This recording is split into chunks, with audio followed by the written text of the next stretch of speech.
aujourd'hui pour une vidéo spéciale fitness. Donc ça va être une vidéo totalement dédiée à une séance de sport spéciale booty. Donc si vous êtes là, c'est que vous voulez travailler vos fessiers. Donc on va faire ça ensemble sur un circuit training de 4 exercices à reproduire 3 fois. Donc selon votre niveau, tout simplement vos envies, vous pouvez ajouter du matériel. Donc moi j'ai 2 fois 5 kg en haltère, un lest de 2 kg à mettre pour les chevilles, un élastiband, donc un élastique de résistance. C'est ceux de chez Decathlon, il y a des kits de 3 élastiques à résistance différentes, donc moi j'ai pris la plus dure. Donc dans un premier temps, je vais vous montrer une fois chaque exercice, comme ça vous savez à peu près où est-ce qu'on va et à quoi vous attendre. J'ai préparé mon petit BCAA. J'ai avec moi mes BCAA. Si vous vous demandez à quoi ça sert et qu'est-ce que c'est, je vous invite à aller voir ma vidéo sur mes compléments alimentaires que je vous mets en barre d'infos. Donc on est parti, training spécial fessier, on y va. On va commencer par le back kick. Donc moi là pour cet exercice, je vais utiliser mon élastique de résistance pour amplifier la difficulté. C'est vraiment pas obligé, hein. Tous les accessoires que j'ai rajoutés, c'est vraiment en fonction de vous. Le but de l'exercice, ça va être de rester le plus droit possible et d'envoyer sa jambe en arrière, vraiment en résistance, et la faire revenir. On va faire 50 reps comme ça. Donc je vous montre une première fois. On se tient droit, on se gaine. Une rep, 2 reps. On va ensuite passer au donkey kick, donc en fait c'est du lever de jambes à 4 pattes, je vais vous montrer. Moi j'ai mis mon lest à ma cheville. Donc on vient se placer sur les coudes, on garde le dos droit, le plus droit qu'on peut, on dégage bien sa colonne vertébrale, sa nuque, on regarde entre ses bras, on tend la jambe qu'on va travailler. Moi c'est la jambe avec mon lest. On gaine bien les abdos, on aspire le nombril, c'est très important de toujours bien tenir son centre. Et on lève. Et on concentre bien ses efforts sur le fessier. On réfléchit bien à la contraction volontaire de toute la chaîne postérieure. On contracte bien derrière et on enchaîne. Donc 30 répétitions par jambe pour cet exercice. Ensuite, qui dit fessier dit squat. Donc on va faire une série de 30 squats lestés. Donc lestés, ça aussi, ça dépend de votre niveau.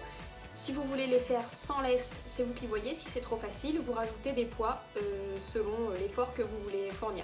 Donc moi je vais prendre 2 x 5, donc j'ai 10 kg. 30 répétitions de squat, donc je vais vous montrer la position à adopter. Donc les pieds bien parallèles aux hanches. On met tout le poids dans ses talons. On devrait pouvoir soulever la pointe des pieds. C'est important. On se tient bien droit. On gaine bien les abdos. Je vous montre de profil. Tout simplement, on se tient droit. On ne met pas les genoux hyper flex. On est juste bien placé. Le bassin ni en avant, ni cambré surtout. Bien au centre. Les pieds largeur des hanches et on ne sort pas les pointes de pied, on est bien aligné. Et ensuite on va venir descendre le plus droit possible et on remonte. Et on pousse dans les talons, on garde le buste bien gainé, je vous montre de profil. On descend, on met les fesses en arrière, on garde le dos le plus droit possible. Là on cambre pour descendre. On descend mais on ne penche pas en avant, on reste bien le dos droit, on regarde en face et on pousse dans les fessiers et dans les cuisses pour remonter. Tout se passe sur la chaîne arrière. On descend, on reste droit en contrôle, on regarde en face et on remonte. Et on pense toujours à lever les petits orteils pour être sûr de mettre le poids en arrière et pas en avant. Et ça, ce qu'il ne faut pas faire, c'est mettre le poids en avant, vous penchez en avant, rentrez les genoux, là vous vous flinguez les genoux. En arrière, gainez, solide, on regarde en face, on souffle pour remonter. C'est vrai que le squat, c'est un exercice qu'on voit tout le temps, partout, tout le monde fait du squat, mais beaucoup le font pas correctement et c'est comme ça qu'on peut se faire mal aux genoux. Vous voyez, je commence déjà à être essoufflée rien que de vous montrer une fois. Ça va y aller, hein, je vous le dis. Si jamais vous commencez à sentir des douleurs articulaires, vous arrêtez. Soit vous vous enlevez des charges, soit vous changez d'exercice. Franchement, il faut vraiment adapter à vous. Moi, ce que je vous montre, c'est un training que je fais qui me convient, mais il faut vraiment l'adapter. Il ne faut pas rester, si ça vous fait mal, changez. Vraiment pas que vous vous blessiez. Et l'idéal, c'est quand même de voir avec votre médecin si vous pouvez ou pas faire du sport, mais bon, ça... Et pour terminer, on va finir par des bridges ou relevés de bassin, comme vous préférez l'appeler. On va donc se mettre sur le dos, les genoux remontés, et on va soulever le bassin. Donc là c'est pareil, moi je vais utiliser mes 2 haltères pour avoir plus de poids sur les hanches. Ça encore une fois c'est à vous de voir. Je vais vous montrer ça. À faire sur un tapis pour éviter de vous faire mal au coccyx et au dos. Donc d'abord vous vous allongez droite dans un premier temps. Et vous allez placer votre pied à la hauteur de votre genou. Et vous posez. Et vous alignez l'autre. Comme ça vous êtes sûr que vous avez un bon écart ici. Vous posez bien votre bassin à plat. Je veux pas voir ça, je veux pas que vous soyez complètement cambré, il faut avoir le dos bien posé. Moi je rajoute mes poids sur mes hanches. On les tient bien, hein, il ne s'agit pas de se les prendre dans la face. On étend bien sa nuque. On étend bien son dos, on est bien à plat. Et là c'est pareil que pour le squat, on va pouvoir relever, on devrait pouvoir relever les pointes des orteils. On met le poids dans les pieds, mais surtout dans les talons pour venir bien chercher l'arrière des jambes. Et on va faire 50 reps comme ça. On respire, on pousse. On pousse vraiment là, dans les fesses et dans les ischios ici. Ça va vraiment recruter toute la chaîne arrière du bas du corps. On redescend et on remonte. Toujours en contrôle, y compris dans la descente. On gaine bien les abdos, ça aide. Ça aide vraiment à tenir le mouvement. Voilà, si vous voulez faire sans poids, sans lest, c'est pareil. Vous placez vos mains ici, en essayant de ne pas trop vous aider des bras. Vous poussez vos hanches le maximum, plus vers l'avant possible, et vous revenez. Et vous poussez vos hanches le maximum. Donc, pour récapituler, on va faire back kick 50 reps par jambe, donkey kick 30 reps par jambe, les squats lestés ou non 30 reps et bridge ou relevé de bassin 50 reps. Donc on y va, on se met en place, c'est parti.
fait effet. Si c'est trop facile, ça va pas. Vous trichez et vous n'allez pas progresser. C'est quand c'est dur qu'on avance. Allez, dernier exercice, les bridges. Et après on recommencera.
Voilà, alors je vous ai montré qu'un tour du training. Je suis déjà complètement essoufflée, je suis rouge, j'en peux déjà plus, mais il va falloir tenir. Parce que du coup, donc ce circuit que je viens de vous montrer, c'est bien de le faire 3 fois. Vous faites comme vous pouvez, si vous pouvez le faire qu'une fois, c'est déjà très bien. Faites vraiment à votre rythme, en fonction de votre niveau, du temps que vous avez, adaptez ça vraiment à vous. En tout cas, pour tous ceux qui vont le faire, je vous souhaite bon courage, bonne motivation. Vous allez voir à la fin, vous allez être fiers de vous, vous allez être rincés, vous allez être trop fiers. Ça fait vraiment trop du bien. Si vous avez fait ce training, n'hésitez pas à commenter et à me dire comment vous l'avez vécu, si vous allez le refaire, si c'était trop dur, si c'était trop facile. Là, si cette vidéo vous a plu, n'hésitez pas à mettre un petit pouce bleu et surtout, n'oubliez pas de vous abonner, ça fait trop plaisir. Merci à tous et je vous dis à la prochaine. Ciao!